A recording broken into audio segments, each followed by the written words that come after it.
Hey guys, Basil Mold with Grayson Hobby. We got something new from Dynam. We got two new airplanes from Dynam. It's the PT-17 in the traditional blue and yellow, and then that looks like the U.S. Navy, all yellow. Yeah, so we got the all yellow Navy scheme, and then we got the Army. So in this video, we're going to go over the specs of the airplane. We're going to go over the power. We're going to put the motor up to a watt meter, see how much motor amperage that motor draws. Then we're going to go over where the battery goes, which battery to use, because we had some epic flights with this thing. And then we're gonna go fly it, get a local field, get some chase with some drones. Yep, there you go. I'm at 3.5. Oh, nice midair. You going? Yeah, who is that? I hit you. If you're new to this channel, Grayson Hobby is a shop located outside of Atlanta, Georgia, where we sell and ship out quads and airplanes and drone parts and everything of sorts. And everything you see on our website is located here in our good old USA warehouse right outside of Atlanta. All right, so if you're familiar with the Dynam Waco, these are relatively the same size. These are a 1300 millimeter, 51.5 inch, 51.2 inch wingspan. It's 39.2 inches long. Good size right here, so they're not gonna be too small to fly in a windy day. You guys ready? Plugging up. That's actually, you can see the lights now.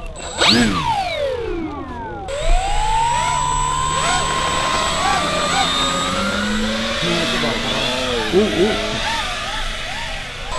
I got high rates on, that's way too touchy.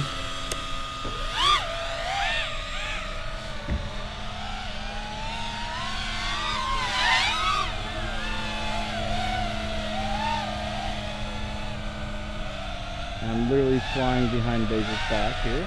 Sorry.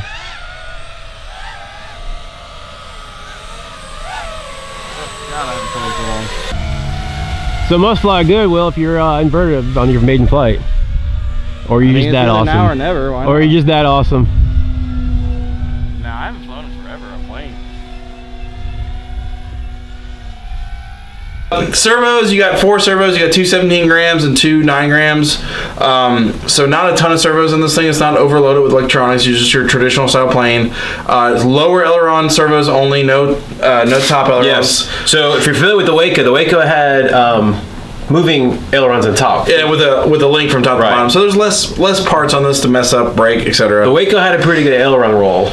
Yes, this is going to be more like a Tiger Moth, slower, more traditional, classic barrel rolls, something like that. 50 amp Skylord speed control in it. It's got a 3527 Tomcat motor. It's the Dynam Tomcat, etc. But it's a 650 kV motor.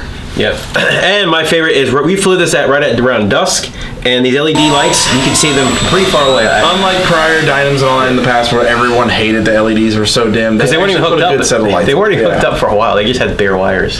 That was Dynam. What were you thinking back in the day? So you weren't. These lights actually work. How did you get them to work? Plug it into a... It's got a little LED controller comes with it. You literally plug them in, whether you plug it into port A or B kind of thing. Okay. It's either solid lights or flashing lights. All right.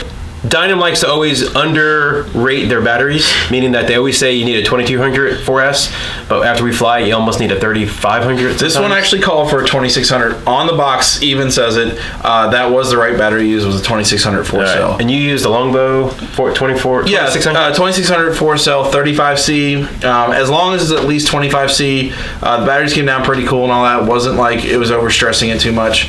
But as long as you have a decent 2600 LiPo, then you should be good to go. All right. Literally the very, very first 10 seconds of this thing being in the air, it was being chased by drones. Not just one, not just 2, but like I think like 10. Yeah, it was. We had a lot of guys come out and help film for us and all that to get this thing out there for you guys. Will flew both of the airplanes. He actually built them and flew them. I just was the cameraman on that one, as always.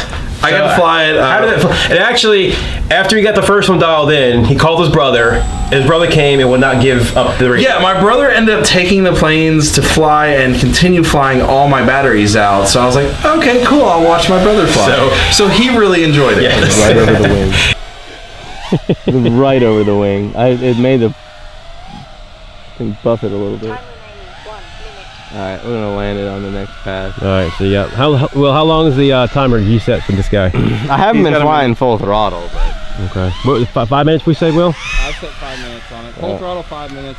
I'll do a touch and go, and then I'll land on the next pass. So it's very pitch sensitive when it's slow.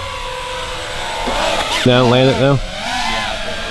Oh, you can stay up as long as you want. I can't believe that drone just took back off like that. Huh. You're at about 4 minutes of flying.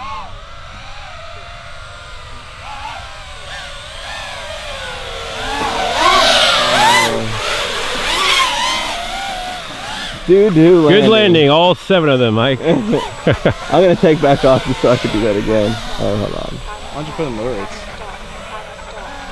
Taking off. Oh, hey, Mike, you know what? Take off from the grass. Let's see that. All right, never mind. There. Oh, it doesn't like it. It doesn't like it. It's Well, stuck to the grass. I think it likes it if you didn't start in the asphalt and start and land. Yeah. Oh, and I was going way too fast. This thing is... It flies really slow. It flies, I guess like the... Yeah, this is... Some of the Dynam planes are so overpowered you can knock it down to a 3-cell battery from a 4-cell and still fly fine. Don't do that with this one. It needs the 4-cell battery, guys. It flies pretty scale. They did a pretty good job with it. I kind of wish it had a little more power, but at the same time, I think a little more power would not be good for the airframe as well because of the biplane, the wing, and all that. I think they did right. I think they did very true to scale. It reminds me of just a big version of the E-Flight, little UMX PT-17. I love flying that little guy. I still have one to this day. I enjoy flying it. This is just a big version of it. So it flew really well, very stable in the air. After taking it up, trimming it out a little bit, make sure you adjust your linkages, square it up and everything, and just have fun. Yep. All right, that's really all I had to say about flying. I don't know. Get a bogey on your 6. I did a loop. 6, 12. Bogey on your 6, 8, 12, 1, and 3. It only has the bottom aileron. Oh, it is only bottom Yeah. ailerons. Yeah, so you have to give rudder with it to get a clean roll. Well, let's get a little altitude. I'm telling you, there's no way the video can capture all those drones following it. It's just... They're on it too, man. Did I hear a minute? Look at stall there. Going to stall? Yeah. He's stalling at him. He's stalled. Almost. There he is. Coming back over. Wing over.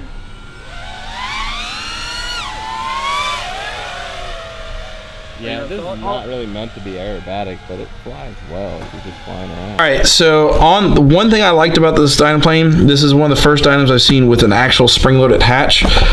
So instead of a magnetic foam hatch that can pop off and the glue comes off, they actually did a spring-loaded bar that you can pop the sucker.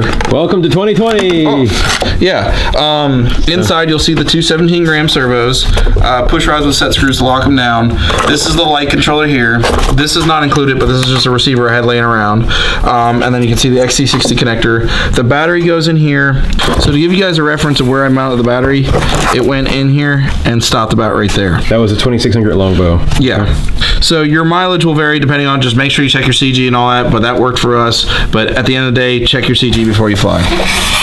What we got upside down on the bottom side? So on the bottom side, you can see your two servos, your two 9-gram servos in the wing. Very short push rods. The landing gear bolts in here with this little plate. You got the 4 screws for the lower wing to secure, and then you got 2 screws here to secure the elevator and rotor. And then you have a nice little, is that a gap? Steerable tail wheel. Okay, yep. These are little plastic things you glue in here. That's just an exit hole vent. For the ESC. All right, we're gonna do a watt meter here, watt meter test. We got the GT power.